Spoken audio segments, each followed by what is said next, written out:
Dear students, आज मैं आप सबके मध्य अपने इस वीडियो लेक्चर में जो टॉपिक लेकर आई हूँ वह है सामाजिक विनिमय का सिद्धांत, या इसे हम ये भी कहते हैं कि सामाजिक विनिमय का व्यवहारवादी सिद्धांत। इस सिद्धांत को समझने से पूर्व हम सामाजिक का अर्थ तो समझते हैं, क्योंकि हम सब समाजशास्त्र के विद्यार्थी रहे हैं। आप लोग, मैं भी विद्यार्थी रही हूँ। समाजशास्त्र में सामाजिकता, सामाजिक संबंधों का अर्थ हम भली भांति जानते हैं। यहाँ पर एक शब्द प्रयोग हुआ है, विनिमय। विनिमय अर्थात लेन देन की प्रथा। लेकिन हम अगर सामान्य अर्थों में देखें तो यह शब्द हमें क्या लगता है कि अर्थव्यवस्था से संबंधित है, आर्थिक क्रियाकलापों से संबंधित है। पर आज हम यहाँ पर समाजशास्त्र में सामाजिक विनिमय सिद्धांत की विस्तृत व्याख्या करेंगे और ह्यूमन्स के विनिमय सिद्धांत के बारे में भी चर्चा करेंगे। सर्वप्रथम मैं आपको बताना चाहूँगी, दूसरों को लाभ पहुँचाकर उसके बदले स्वयं के लाभान्वित होने की आशा ही विनिमय सिद्धांत का केंद्र बिंदु है। दूसरे को लाभ पहुंचाकर स्वयं भी लाभान्वित होने की इच्छा ही इस सिद्धांत का केंद्र बिंदु है। अर्थात हम अपनी अंतःक्रिया के माध्यम से, हम अपने क्रियाओं के गतिविधियों के माध्यम से दूसरों को लाभ तो पहुंचा रहे हैं, लेकिन उसमें हमारे स्वयं के भी लाभ की एक इच्छा है। यही हमारे इस विनिमय सिद्धांत का केंद्र बिंदु है। यह लाभ एक केंद्रित दृष्टिकोण या उपागम है, जिसमें अंतःक्रिया को इस प्रकार से नियोजित किया जाता है। जो भी हम और आप समाज में अंतःक्रियाएं करते हैं, उन्हें इस प्रकार से नियोजित किया जाता है कि अंतःक्रिया में सहभागी दोनों, मतलब एक अंतःक्रिया में एक कर्ता है जो अंतःक्रिया कर रहा है, दूसरा वह जो उस क्रिया के लिए प्रत्युत्तर दे रहा है। दोनों ही पक्ष पुरस्कारों के विनिमय से अधिक लाभ प्राप्त करते हैं।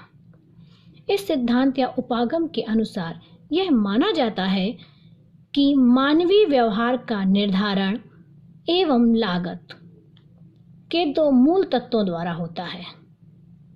मानवीय व्यवहार का जो निर्धारण करते हैं उसमें पुरस्कार और लागत के दो मूल तत्व होते हैं। अब हम बात करते हैं कि किस आधार पर हम कह रहे हैं कि हमारी सामाजिक अंतःक्रियाएं पुरस्कार और लागत। यह इस सिद्धांत का केंद्र बिंदु है कि मनुष्य की कोई भी क्रिया शून्य में नहीं होती है। हर क्रिया को करने का उसका कुछ निहित उद्देश्य होता है। अब हम बात करेंगे पुरस्कार। आवश्यक नहीं है कि पुरस्कार के रूप में व्यक्ति को कोई आर्थिक पुरस्कार दिया जाए या कोई पुरस्कार का अगर हम यहाँ तात्पर्य लें तो व्यक्ति के लिए जो उसके कार्यों, अच्छे कार्यों द्वारा जो वो अच्छे कार्य करता है उसको जो सम्मान दिया जाता है वह भी एक पुरस्कार है। प्रशंसा भी एक पुरस्कार है। और अंतःक्रिया के दौरान ये पुरस्कार इसलिए दिए जाते हैं ताकि दूसरा व्यक्ति वह क्रिया जो कर रहा है उसे अगर कुछ लाभ की प्राप्ति होती तो वह उस क्रिया को बार बार करने का प्रयास करता है। दूसरा है लागत। हम जब अपने व्यापार में होते हैं, किसी बाजार में कोई आप ऐसी आर्थिक क्रियाओं में संलग्न होते हैं तो आप वहाँ लागत लगाते हो, लेकिन वहाँ जो लागत होती है वह आपकी जो पूंजी होती है, और यहाँ सामाजिक व्यवहार में जो आपकी लागत है इसमें थोड़ा सा अंतर है। उदाहरण से हम ऐसे समझेंगे। मान लीजिए हम और आप यह दूरसंचार, टेक्नोलॉजी और सोशल मीडिया के माध्यम से अंतःक्रिया कर रहे हैं। इस अंतःक्रिया में हम दोनों का जो परस्पर, आप इन वीडियोस को सुन रहे हैं और मैं इन वीडियोस को आपके समक्ष प्रस्तुत कर रही हूँ, इन दोनों ही इस अंतःक्रिया में हम दोनों के बीच एक लाभ का उद्देश्य छुपा हुआ है। उद्देश्य क्या है?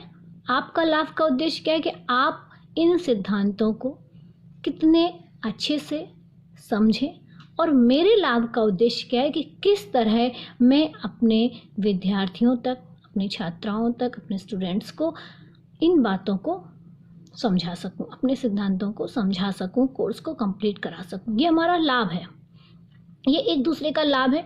यहाँ बात आ रही है कि पुरस्कार और लागत। पुरस्कार का अर्थ केवल भौतिक वस्तुओं से नहीं होता है।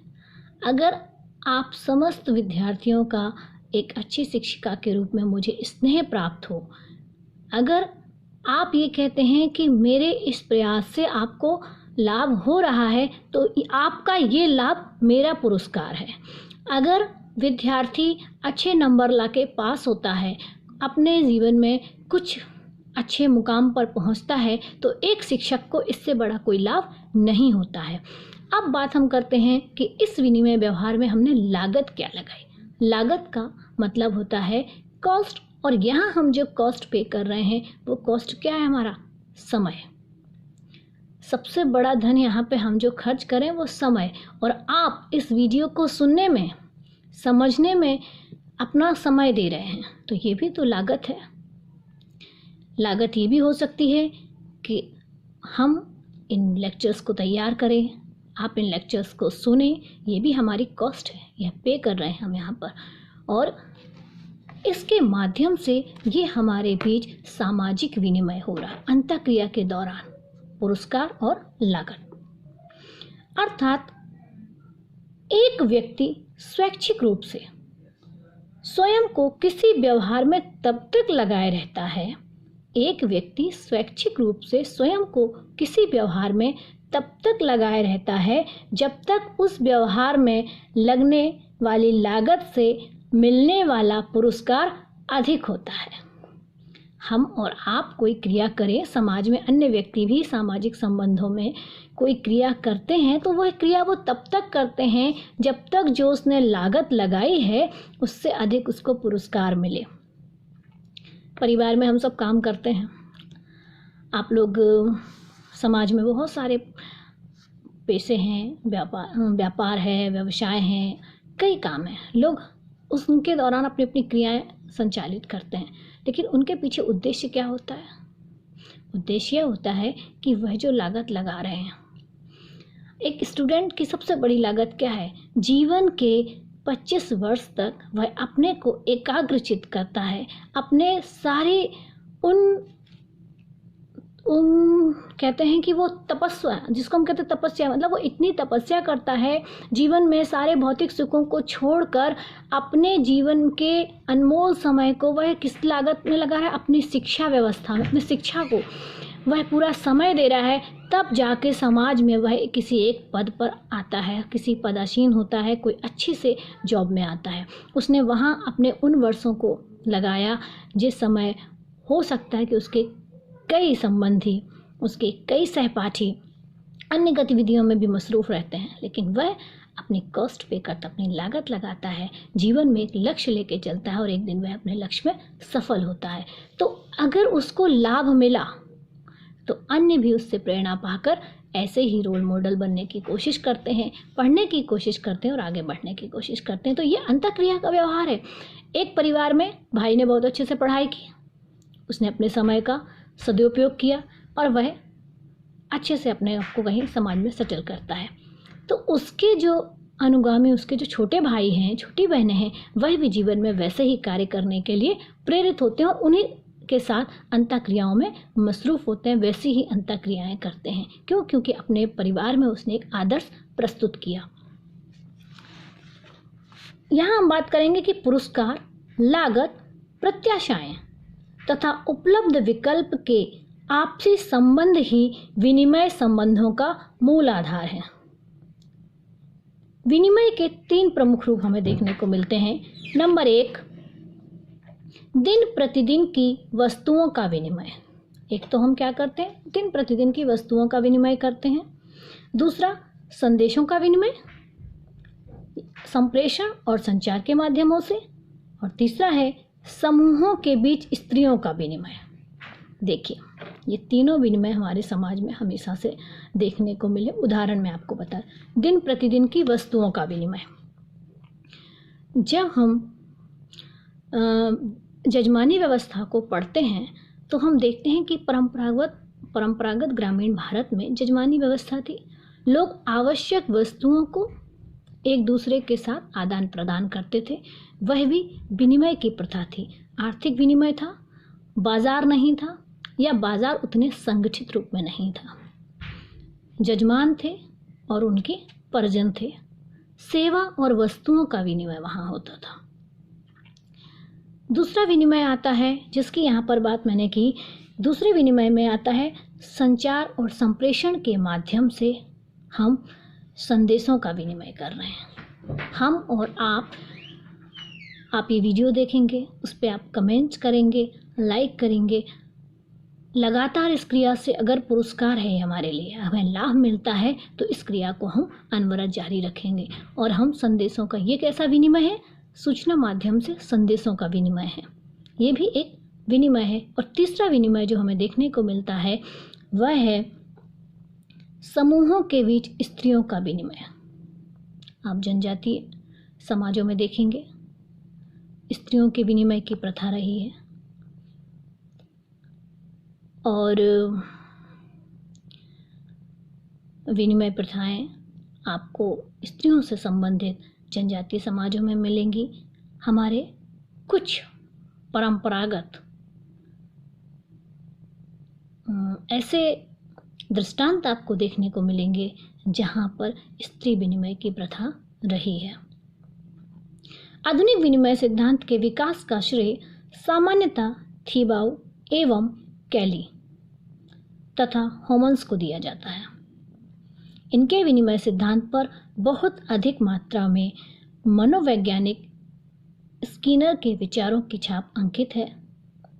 होमन्स के विनिमय के सिद्धांत का जन्म समाजशास्त्र में पार्सन्स के सामाजिक क्रिया के सिद्धांत की प्रतिक्रिया के स्वरूप में हुआ।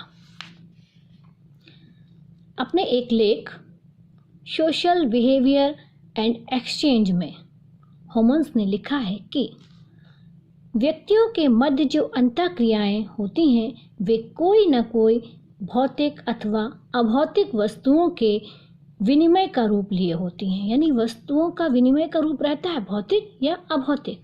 जो भी हम क्रियाएं कर रहे हैं उसके पीछे कोई ना कोई एक रूप होता है और उसके लिए क्रिया वह संचालित की जाती है। जैसे हम कहते हैं अमुक व्यक्ति के साथ बात की, ये फ़ायदा हुआ, ये लाभ हुआ, उनसे मुलाकात की, उस मुलाकात में ये।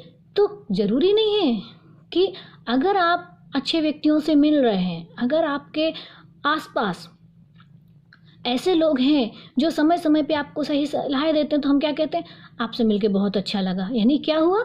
लाभ प्राप्त हुआ। कैसा लाभ हुआ? अभौतिक है, दिखाई नहीं दे रहा है। मान लीजिए कि हम कभी और आप बहुत सारे ऐसे संगोष्ठियों में जाते हैं, सेमिनार्स अटेंड करते हैं। कई बार हमारे आसपास, हमारे प्रोफेशन में कुछ ऐसे व्यक्ति होते हैं जिनसे समय समय पर हम बहुत सारी चीज़ों को जानने की कोशिश करते हैं, समझने की कोशिश करते हैं। और वो जो कोशिशें हमारी हैं उनसे हम कहते हैं कि बहुत लाभ हुआ, आपसे मिलके बहुत अच्छा लगा। क्यों? क्योंकि अंतःक्रिया के दौरान हम हमेशा कुछ ना कुछ अपनों से सीखते हैं। अन्यों में बहुत अच्छे बेहतर गुण हैं जिन्हें हम स्वयं भी आत्मसात करने की कोशिश करते हैं। और यह लाभ है, अंतःक्रिया के दौरान विनिमय का व्यवहार है। अब यहाँ पर हम बात करेंगे कि जब हम विनिमय सिद्धांतों को देखते हैं तो हमें इसमें 2 टाइप्स के विनिमय सिद्धांत हमें दिखाई देते हैं। मार्शल मार्स पहले ऐसे व्यक्ति थे जिन्होंने 1925 में अपने एक लेख द गिफ्ट में इस ओर ध्यान आकर्षित किया कि आदिम समाजों का उन्होंने उदाहरण प्रस्तुत करके कहा कि विनिमय का आधार केवल आर्थिक नहीं होता है। सामान्य अर्थों में जब हम विनिमय की बात करते हैं तो विनिमय का अर्थ होता है लेन देन, और लेन देन आर्थिक होगा। लेकिन मार्शल मार्स अपनी पुस्तक द गिफ्ट में लिखते हैं कि आदिम समाजों में जब खुशी का त्यौहार, जब आपस में संबंधों में एक दूसरे के साथ मिलते हैं, तब एक दूसरे को कुछ उपहार देते हैं, भेंट देते हैं। और यह जो लेन देन की प्रथा उनकी थी, इसका आधार पूर्णतः आर्थिक नहीं है, यह एक सामाजिक प्रक्रिया के रूप में रहा है। सामाजिक विनिमय सिद्धांतों को और विस्तृत व्याख्या के क्रम में जब विश्लेषण करते हैं तो हम दो प्रकार के विनिमय समाज में देखते हैं। पहला आता है तार्किक चयन विनिमय और दूसरा होता है मानव शास्त्रीय विनिमय सिद्धांत। तार्किक चयन विनिमय क्या है, पहले हम इस पर चर्चा करते हैं। तार्किक चयन विनिमय इस सिद्धांत को रेखांकित करता है कि चयन का आधार क्या है, तार्किक है। चयन का आधार हमेशा से तार्किक रहा है और जब हम आधुनिक अर्थव्यवस्थाओं के बाजार में लेन देन देखते हैं तो किस आधार पर लेन देन हो रहा है, किस तत्व की प्रधानता वहाँ पर है, चयन के तार्किकता की प्रधानता है। किस वस्तु से लाभ होगा, कौन सी वस्तु हमारे लिए सही है, पूरी तरह से हम तार्किक होते हैं। आप कुछ खरीदने जाते हैं तो उसके बहुत सारी चीज़ों को जानने की कोशिश करते हैं, इसका क्या फ़ायदा होगा, अभी इसकी आवश्यकता है या नहीं है, कितने दिन तक चलेगा। ये सब जो लेन देन का प्रकार है अर्थव्यवस्था में, ये पूरी तरह से तार्किक है। और इस सिद्धांत के प्रमुख समर्थकों में Adam Smith, George Homans, Peter Blau आते हैं। दूसरी ओर हमने बात की मानव शास्त्रीय विनिमय सिद्धांत।